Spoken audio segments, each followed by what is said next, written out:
Subtle results, still you, but with fewer lines. Botox Cosmetic, out of botulinum toxin A, is a prescription medicine used to temporarily make moderate to severe frown lines, crow's feet, and forehead lines look better in adults. Effects of Botox Cosmetic may spread hours to weeks after injection, causing serious symptoms. Alert your doctor right away as difficulty swallowing, speaking, breathing, eye problems, or muscle weakness may be a sign of a life-threatening condition. Patients with these conditions before injection are at highest risk. Don't receive Botox Cosmetic if you have a skin infection. Side effects may include allergic reactions, injection site pain, headache, eyebrow and eyelid drooping, and eyelid swelling. Allergic reactions can include rash, welts, asthma symptoms, and dizziness. Tell your doctor about medical history, muscle or nerve conditions including ALS or Lou Gehrig's disease, myasthenia gravis, or Lambert-Eaton syndrome, and medications, including botulinum toxins, as these may increase the risk of serious side effects. For full safety information, visit BotoxCosmetic.com or call 877-351-0300. See for yourself at BotoxCosmetic.com. Canva presents your work horoscope for this week. Deadlines are in retrograde, which we all know can bring some intense energy. Our advice: fend off this forecast with Canva. Like Canva whiteboards to counter creative blocks, and Canva docs for clarity in communications. If you have any sales deals coming through, results will be in your favor with Canva presentations, manifesting many wins for you. It's a great week to love your work at canva.com. At Rocket, we believe everyone deserves their shot at the American dream. So if you're feeling locked out of home ownership, we're here to give you back the keys. We're opening doors, breaking down walls, and doing everything we can to turn renters into owners. And we're not going to stop until we help everyone home. To find out more, visit Rocket.com. Rocket. Own the dream. Do you ever think about rhubarb? What are your thoughts and feelings on rhubarb? This was everything I was thinking at 7:10 this morning.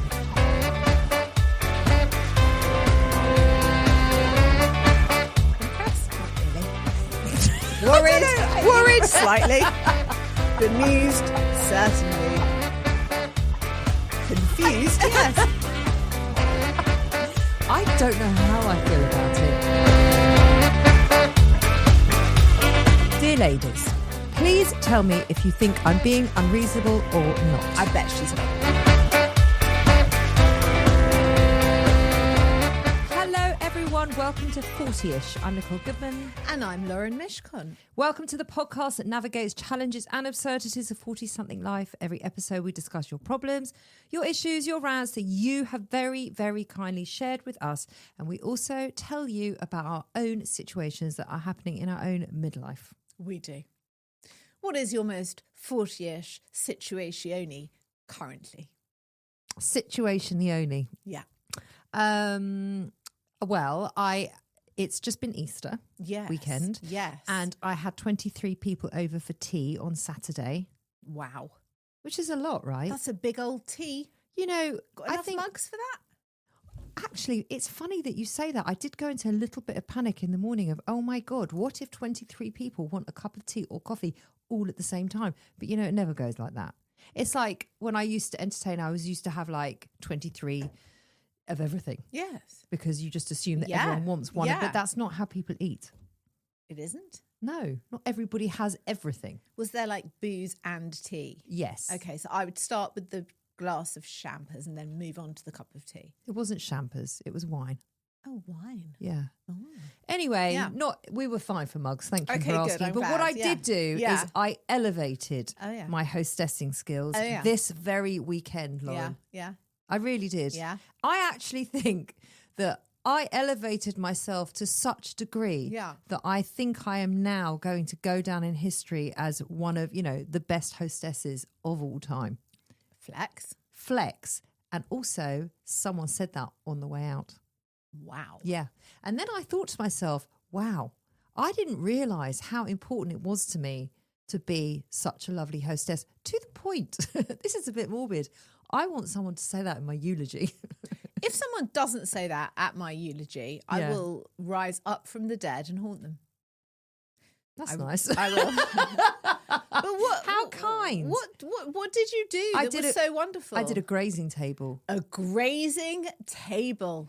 very on trend. Yeah. Quite middle-aged, also not. Very Instagrammable. You know, did you put it on the gram? I did. I put it on my stories. I had so many people comment on my grazing table. In fact, I will put it on 40ish's stories on the back of this. Let everyone see it. Did you put it on Facebook? No, because I put it on my Instagram stories and that goes over to Facebook. Oh, I see. It's synced.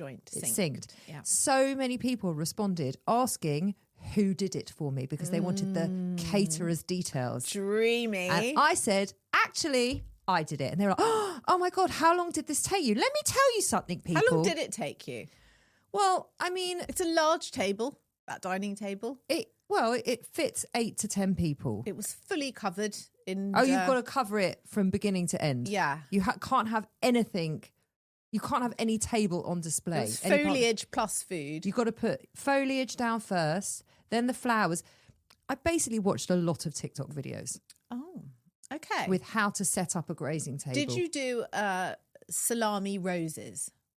Because I always love it when they make a salami rose in a glass. They make it look so easy. I wasn't going to do a salami rose because it was a room full of Jewish people. Oh, okay. That so isn't maybe kosher. Not appropriate. And right. also, it was the Passover where Jewish people aren't supposed to eat bread and all that. Right. So flour. no breadsticks in a vase because that's an easy get no out. No breadsticks in a vase. Shame. And there were 3 people there that kept the Passover, so they still weren't eating the bread and the cakes and the and all of that. I see. So I had to keep it Passover friendly, which was so fucking annoying because you can't do like the mini bagels and it. No. And then I thought, oh my God, I'm not going to be able to do the grazing table. Then I thought, no. I can and I will. I'll graze the fuck out of that table. And then when they arrived and they saw the grazing table, they were like, oh, we keep Pesach. I said, no, it's Pesach friendly. They're like, do you know what? We're not that strict and it's over tomorrow anyway. And I thought, fucking hell. Could have bought those mini bagels. Yeah, and the breadsticks in the vase. Save myself a load of hassle. Wow. So you start with the big items first, FYI. Right. Right. Yeah. And you have to make everything symmetrical, I would say. So because of the way that I am trained in hairdressing, everything is very much in balance and in symmetry. Now, is there a way to like work your way around the table? Do you go like, do you mix up the sweet and the savoury? Or do you put the savoury one in, the sweet the other? Yeah. You do? No, I didn't. No. I did both sides like the same. Oh, I see. You know how they have it on like a buffet and sometimes you get to the other end of the buffet and you're so Yeah. disappointed because you realise it's exactly the same as the other side. Yeah. I did that vibe. Oh, okay. Because there were a lot of people, right? So I did like both ends had the carrots and the cucumber, and then in the middle I did the fruit tower, and then I even cut up like the watermelon and I left the melon in the skin of the watermelon. It looked fabulous. Totally boats, fabulous. Little melon boats. Melon boats. It was gorgeous. Wow. It was. You are very pleased with yourself, aren't you? Tickled pink, I would even say. And what was the pudding? Did you make your ninja creamies? No, firstly, with the grazing table, you don't need to do. You don't need to do the pudding because it's all in one. It's all in one. There's no courses. There's no courses. Just there's no serving. Graze like a horse. And there's also very little washing up. Wonderful. Yeah. So no, I didn't do the ninja creamies because of 2 reasons. Mm-hmm. One, it's very hard, and I know you're going to love this because you are so quick to find the fault in the ninja creamy. It's very hard to. Yeah. Yep. It's very hard to use the ninja creamy when you're entertaining. Oh, because of the noise. It's very noisy. Yes. And it takes quite a long time. Okay. So if you've got a lot of people there, so each creamy takes about 5-6 minutes. Too long. If you've got a lot of people there, I would have had to have done like 7-8 creamies. Too long. I mean, that would have been like 45 minutes of this drilling noise. No. Can't do that. It's a hard no. So that's the first thing that's wrong with the Ninja Creamy. And the second thing, the second reason why I couldn't do the Ninja Creamy is because my Ninja Creamy broke. Your Ninja Creamy broke. Are you happy? Oh dear. Are you happy? What happy? happened? Are you happy? No, what happened? Just say it. I'm Admit not. it. Just What happened to it? Who broke it? Whose fault is it? Well, I don't really know You what happened. overused it. I've just got it. You've only had it since February. Yeah. Oh dear. I It's know. a sad, sad day. Has it gone back for repair? Yeah. Let me tell you something. You know how I hate a return? I know. That Ninja Creamy was boxed up and packed off to the post office quicker than you can say Ninja Creamy. Well done. Thanks. I made 2 ice creams this Easter. No machine involved. And no machine involved? No. You just, not one machine involved in making ice cream? You just mix. Whip not even a Magimix? You whip and mix. What are you whipping with?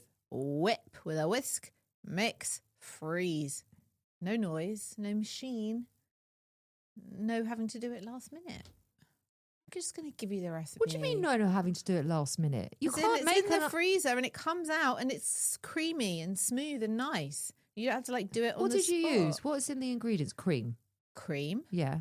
Condensed milk. See, you've lost me at cream and condensed milk. Fresh raspberries, dark chocolate. Then I did another one that was coffee and chocolate. Was it nice? Yeah, it's banging. Yeah. For full transparency, by the way, she couldn't wait to tell me that she'd made ice cream. I knew this. And she told me very quickly after I told her that the Ninja Creamy had broken, was she quick to tell me that she made an ice cream on the same day that I told her that it broke. I just don't think that's very cool. I'm just saying it wasn't me that broke it. I promise. No, you were just... I didn't come over with a screwdriver. I didn't come over with a screwdriver.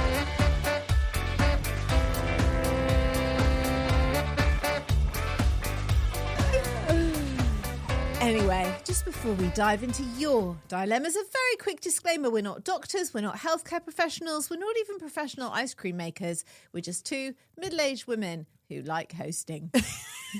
And this is just a fun space where we share our thoughts, which could be wrong. Hold on, you forgot. Right. We're just 2 middle-aged women who one of them has been named the best hostess ever. I think it's better than my British Podcast Award, that. Do you? Yeah. Maybe they'll make you an award for it, for hosting. Oh, I'd love that. Yeah. Be nice. Hostessing. Yeah. So listeners, if there is an issue you're seriously struggling with, please contact a qualified expert. What's our first dilemma? It's not very nice. It's not nice. Oh, okay. I'm prepared. Brace yourself. My 16-year-old daughter went to her friend's house for dinner the other night. When she came home, she told me the dad made her feel very uncomfortable as he asked her how long she had been with her boyfriend and then asked her if they were having sex. What? He then followed it up by asking her if she would like it if her boyfriend was into porn. Ugh. This is not nice. Let me say, says this mother, she is 16 and he is probably nearing 50 years old. I have never met him, but I had a visceral reaction to this. I burst into tears and I told her she wasn't to ever go into the house again. I explained to her that the discomfort she felt must never be ignored. She must always listen to it and remove herself ASAP. We spoke a lot about safety and appropriate versus inappropriate behaviour, so I think I've made sure she understands this is utterly unacceptable. I am so upset and I'm not sure what to do. Should I speak to the mother or even to the dad? The mother was there, by the way, and said nothing. Or should I just leave it and make sure she never goes to the house again? Wow. Oh, that is revolting. I'm just thinking about it. Like, my husband's a similar age. I cannot even envisage him sitting at a dinner table and asking like one of the boys' girlfriends that sort of question or having that sort of conversation with them. It is utterly and totally, even if he said it in a jokey way, inappropriate. No. It's never a joke. It's never funny. You do not objectify a 16-year-old girl who's in your house like that. It's none of his business. Of course it's none of his business. Any of this stuff.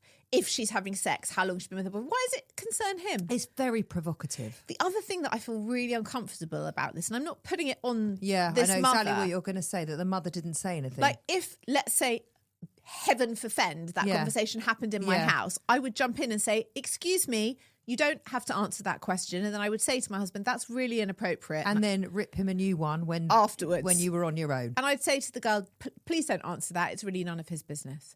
So why did she say nothing? Did she think it was okay? Was it banter? I would imagine she has said nothing because this has just been totally normalised in her household. And also, I can see from the email that the mother is really upset. But how did the daughter feel about it? Like, she hasn't really said. Oh, she said he made her feel very uncomfortable, but she didn't say if she was upset or how she would feel about going back to the house again.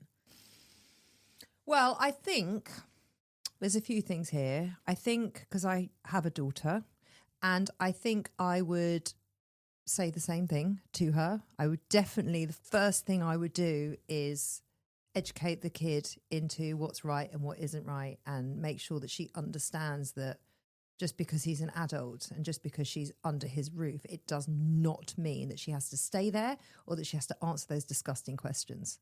But it's really hard because I think, effectively she is still a child. Yep. And there's a grown man asking her that. And in his house, and it's almost impossible in that situation to be brave enough to say, actually, that's not okay. Actually, I'm sorry, I don't want to talk to you about that. Yeah. That's really... I think I would find that hard at 48. Wouldn't you? Well, I would just say it's absolutely none of your business. You would now. But not at 16, I wouldn't be able to do that. No, 16, I wouldn't have been able to do that. No way. But it's obviously very appropriate that the kid can and does. Yes. I mean, and I think it is absolutely fair that this child never goes back into this house again. I think that's mainly dependent on how she feels about it, because it's her friend. Like, does she feel like she can go back? Does she feel like, I'll go back? Would you want your child going back? I don't think I'd feel particularly comfortable about it. I also don't know how I would broach that conversation with either parent, because that's really hard. And also, if somebody rang you up and accused Adam of that, I think your immediate reaction would be to be quite defensive. Well, there's no accusation, is there? Because they were all sat there. Yeah. So it's happened. Yeah. And it's a fact. Yeah. I mean, what would you do? Would you just leave it? I don't know what I would do. I would feel as uncomfortable as this poor mother feels. I think I probably would leave it. But I think if a situation arose where she had to be there was a birthday party or something like that, I don't know. I'd feel very protective of her. Well, I think it's clear that it's not a safe place for this young girl to be. It feels like she would be very vulnerable going into that house again. And I'd also be really interested to know what the friend was feeling while that conversation was going on. Like, for her. Was she like, oh, my dad, oh, he's a bit embarrassing? Or do you think she would have felt like this is absolutely so embarrassing? Well, the thing is, I guess everything's normal in your own household, isn't it? Until you learn differently as to what's normal and what isn't. Yeah. So maybe to the mum and maybe to the daughter, this is just how he behaves, and you know what he's like. It might be that kind of vibe. Also, even in the most open household, and I appreciate everyone runs their home life differently, I just don't think that's an okay thing to ask a young girl. I agree. I like violently agree with the mother here. It is not ever okay. There is never a situation that you should make a young girl feel uncomfortable and vulnerable in your home, in your company. It's not okay. That's the sort of don't ever sleep over there. Just don't go in that house. But you're right. What would she do if there is a birthday there? Because if it's a friend of hers, it's a friend of hers. I don't know. I don't know what I would do. I would like to say that I would be brave enough to call the mother up and say, look, this happened and I'm not okay with it. And actually, I feel really uncomfortable, but I just don't know if I could. But it's also, she didn't say it. I know she allowed it to happen at the table, but it's not actually her responsibility what comes out of her husband's mouth. Well, it's in her house. It is. It's at her dinner table. And she also does have a responsibility as like a safeguarding issue, isn't it? If the child is in her care at that time. It's a really hard one. I'm sorry for you. Whoever wrote this in, I understand why you're upset. I really do. I think it's great what you've done with your daughter, that you've educated her on what's correct and what isn't. Yeah. And I think it's, if you don't want her going there, I totally understand. And I guess it's up to her what she feels comfortable with. But I would definitely say no sleepovers. No. That's for sure. And also if she ever has to be in the house, to make sure she's never alone with him. Yeah, 100%. That's just awful. Yeah. Sending love to you. I'm so sorry that this has happened. Yuck. That's left me with an icky feeling like I want to have a shower. Yeah. Blech. Let's go to a break. Okay. Support comes from ServiceNow. We're for people doing the creative work they actually want to do.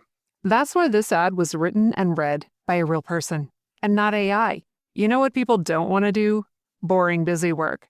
Now with AI agents built into the ServiceNow platform, you can automate millions of repetitive tasks in every corner of your business, IT, HR, and more, so your people can focus on the work that they want to do. That's putting AI agents to work for people. It's your turn. Visit servicenow.com.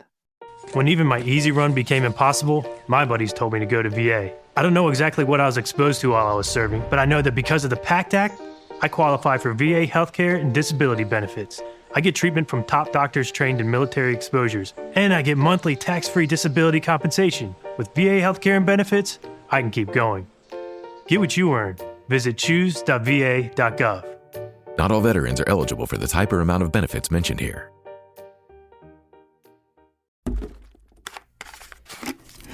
Clorox Sentiva smells like lavender. Cleans like Clorox. And feels like...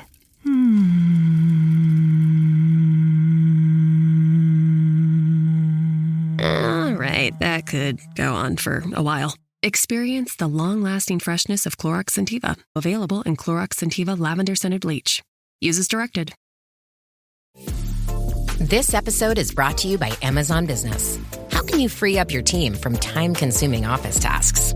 Amazon Business empowers leaders to not only streamline purchasing, but better support their teams so they can focus on strategy and growth. Free up your teams and focus on your future. Learn more about the technology, insights, and support available at amazonbusiness.com.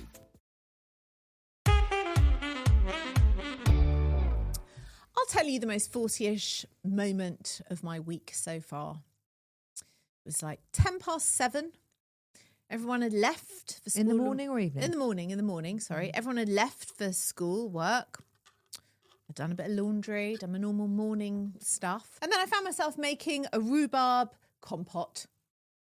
And as I was making rhubarb compote at 7:10 in the morning, I was thinking, whilst I'm doing this, I feel like Nicole is chucking things around a gym, lifting things, pushing things, squatting, and how very, very different our lives are.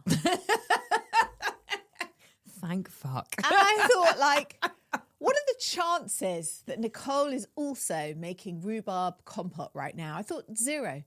She will never have made rhubarb compote. She never will. In fact, I don't think it would even occur to you to buy rhubarb. Have you ever bought rhubarb? And do you know the difference between forced rhubarb and other rhubarb? Do you ever think about rhubarb? What are your thoughts and feelings on rhubarb? This was everything I was thinking at 7:10 this morning. You were on my mind. What question am I answering all first? The questions. I don't often think about rhubarb. Okay. I do like a rhubarb and custard sweet. Okay. I don't mind a rhubarb crumble. Delicious. Other than that, it never, ever comes into my orbit. Would you ever put it in your Ocado shop? Never. I wouldn't know what to do with rhubarb. Do you bake it? Yes. Can you boil it? I mean, compote is effectively kind of boiling, but you don't really boil it. Kind of simmer it with some orange juice. Now I have questions. Okay, please. 7:10 in the morning. I'm ready. Yeah. Everyone's left for school and work. Yeah. Yeah, you're in the house on your own. You've got a day to get along with, I'm sure. You're going to, we normally meet around whatever plenty of time. stuff to do, yeah. Yeah, plenty of stuff. So you've put the first wash on of the day. Of course. Standard. Obs. At what point do you then think, oh, I must get the rhubarb out of the fridge? I don't even know if you keep it in the fridge. I assume you do. Yeah. And I must make a compote. Well, I'll tell you for why. Like, walk me through this. Well, I'd sort of forgotten that I'd bought it. I bought it sort of over the Easter weekend. Is it in your weekly Ocado shop? No, 'cause it's not always rhubarb season. Let's be clear about that. Okay. Seasonal. Special. I bought it over Easter because I thought along with the ice cream, I'll make a kind of baked rhubarb thing and people can have it with some double cream, like as a little side dish thing. But I didn't make it. I just had a moment. What? It's like when we decided to make a podcast about middle age. Yeah. I think we have really hit our stride. We really have. We're really digging in here. We're digging into what's in Aunt Ricardo's shop. Yeah. How to make rhubarb. This is life. This is 40-ish life. This is your life. Yeah. This is your life. This is my 40-ish life. I don't know anyone else who makes compots. I guarantee there are plenty of 40-ish listeners out there who make things with rhubarb. I want to know, hands up, you make rhubarb compote. James, do you make rhubarb there's compote? There's no way he does, and there's no way Natalie does. There's no way. Natalie might. I will bet £500 on the fact that James's wife does not make rhubarb compote. James? No, he just said, actually, he's lying. He's lying. He's lying. I will phone Natalie now. I have her number. He's laughing. Natalie will DM us. It's fine. Natalie will DM us with her rhubarb answer. Natalie. If you make rhubarb compote, we can't be friends. No. Anyway. I want to know. Yeah. Right. Yeah. I want people to DM us over who makes rhubarb compote. Right. You can't do many things with rhubarb, okay? Crumble. You can bake it. You can have it as a side dish. You can put it on a tart. A side dish? It's more of a dessert, isn't it? Like you never have it on like a roasted vegetables. Yeah, we can have it with pork, actually. It goes very nicely. Okay. You could put it on a tart. I've done a rhubarb tart before. Who are you calling a tart? Anyway, the thought process was open the fridge to check out what might I make for dinner tonight. Standard. In the morning? No. You're not deciding what you're making for dinner in the morning? No. Okay. I decide at about 6 o'clock. Oh, gosh, no. But then I don't know who's home. People aren't often home. Adam's usually playing tennis or Lily Rose has got a match. But food still needs making. I need to open the fridge, see what's in there. Saw the rhubarb, thought, shit, the rhubarb. Better get on with that. Oh, my God, the rhubarb. Better do something with that. There's rhubarb here. And then I thought, great. Why did you buy the rhubarb? I just told you to serve as a dessert side dish on Easter weekend, but I forgot to make it. Oh, sorry, I wasn't listening. So rude. Probably no one else is either now. They've tuned in back to Radio 4. Because they're 40-ish, remember? That doesn't mean they listen to Radio 4. Okay, capital extra. LBC? Oh, yeah, LBC. Talk radio. Yeah. What else? So I made it. Or just another podcast. And then I put it in a Tupperware in the fridge and I thought, lovely. Now, anyone who wants to have it with some Greek yogurt in the morning, afternoon, evening, or as an after-dinner treat has got it ready. That is actually, I have to say, I was all ready just to take the piss. I have to say, if I came home and opened my fridge and there was rhubarb compote there, I would be so very happy. This is what it's like to be married to me. It's a joy. It's a joy. Did anyone eat it? Well, no, because it was only yesterday morning, so no one's really seen it. So it's still sitting there? Sitting there, yeah, ready. You could have brought it today. We could have had it for our tea. Good. I can bring it tomorrow if you'd like some. We're going out for lunch tomorrow. Oh, yeah, you're right, we are. Anyway, that's my most 40-ish thing that I've done. Impressed? Not really. Worried slightly. Bemused? Certainly. Confused? Yes. I don't know how I feel about it. I really don't. Because I feel like, you know, when I said about being the best hostess ever, yeah, I feel like, no, you haven't trumped me, but, you know, that shit doesn't go through my head. No, but that's because I'm naturally a domestic goddess, so it just lives in my veins. This sort of shit. What can I tell you? I don't want to be a domestic goddess. I know. You have no desires. I have no desires. I know. I think it's a bit sad.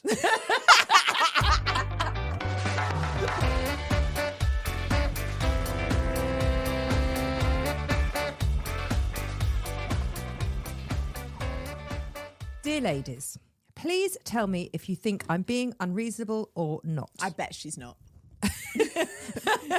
No, the answer is no, you're not being unreasonable. Very reasonable. My 13-year-old son has a new friend. He's a really nice kid, and I'm always happy to have him over.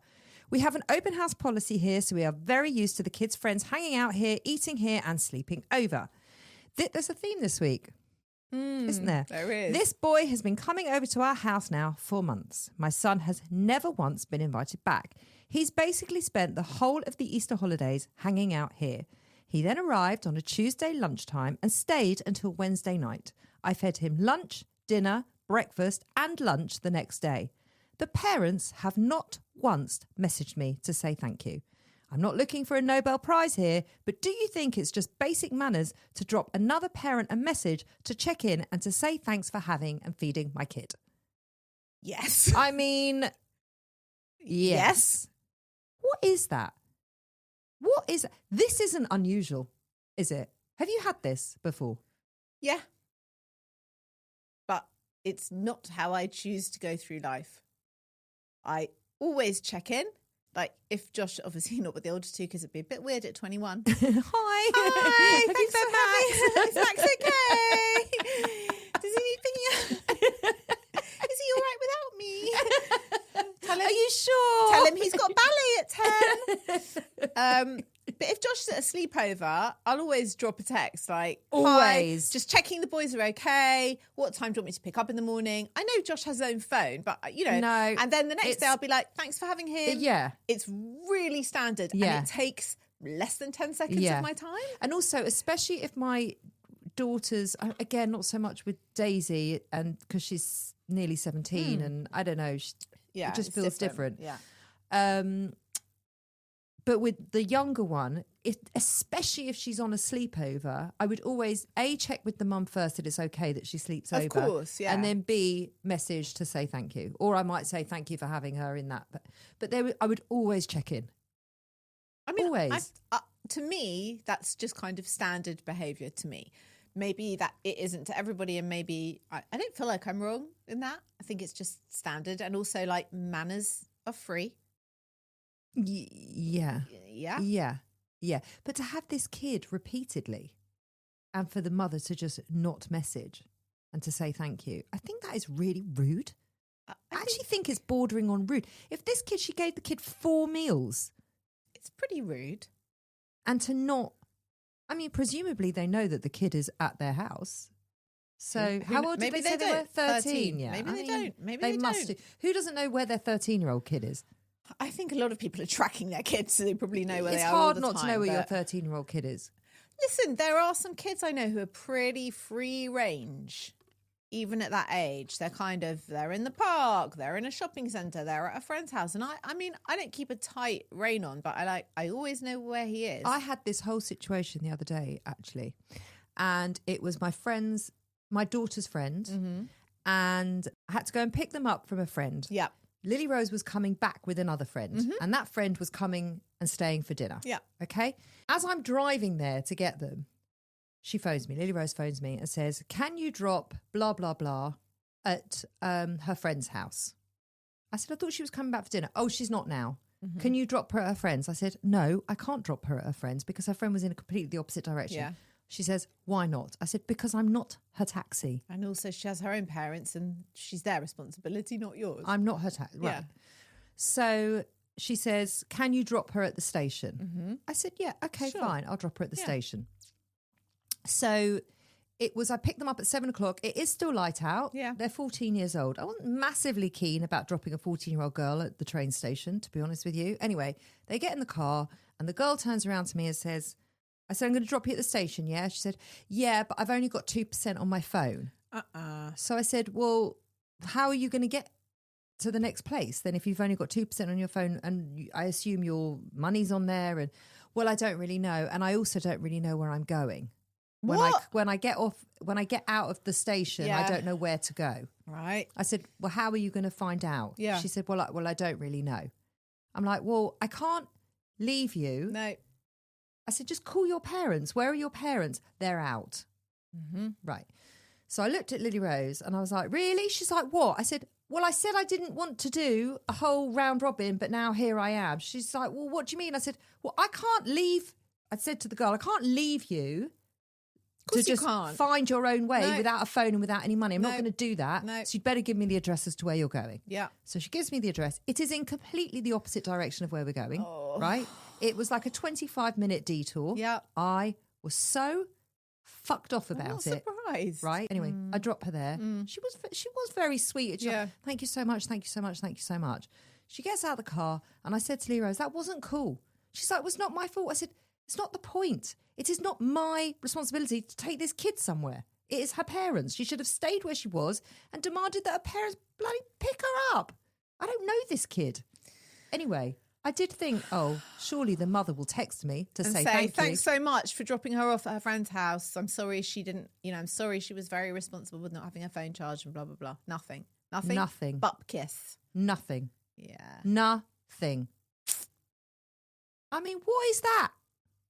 It's rude, my friend. It's rude. Anyway, she was supposed to see Lily Rose the next day and they didn't end up seeing each other. And I think it's probably because I gave her a lecture. That's okay. You're allowed. It's not safe for a 14-year-old child to... No. Why is it suddenly my responsibility? I've got enough children to worry about. Yeah. Don't we all? I don't need more. The last thing I need is more 14-year-old girls on my hands, okay? I'm okay for 14-year-olds. Don't send Nicole any 14-year-old girls to look after. Maxed out with 14-year-old girls. She's at capacity this week. Try Christmas.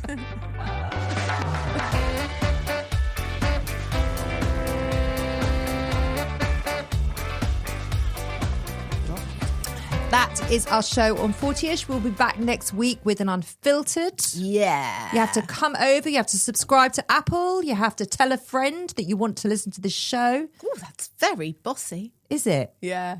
Well, I feel riled up after my tell, story. I can tell. I feel riled up now. You can also send us your dilemmas. We love them. We do love them. They make our week. They do. You can also send us any midlife ranting or moaning for our 40ish Unfiltered show on a Tuesday, and any feedback on the main show, because we like to hear that too. Or you can feedback on Unfiltered. Just feedback. Yeah. Feedback. Talk to us. We're here. Yeah. We're listening. Yeah. Be part of the conversation. We will be back on Tuesday. See you then.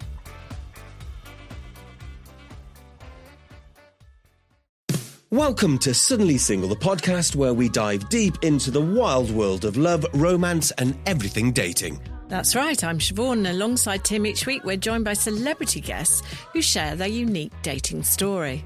Whether you're navigating the ups and downs of dating sites or just looking for some love inspiration, we've got you covered. Remember, you're not alone when it comes to dating. Sometimes it's sad, but it's always funny, and that's just Tim on his first dates. So join us every week on Suddenly Single.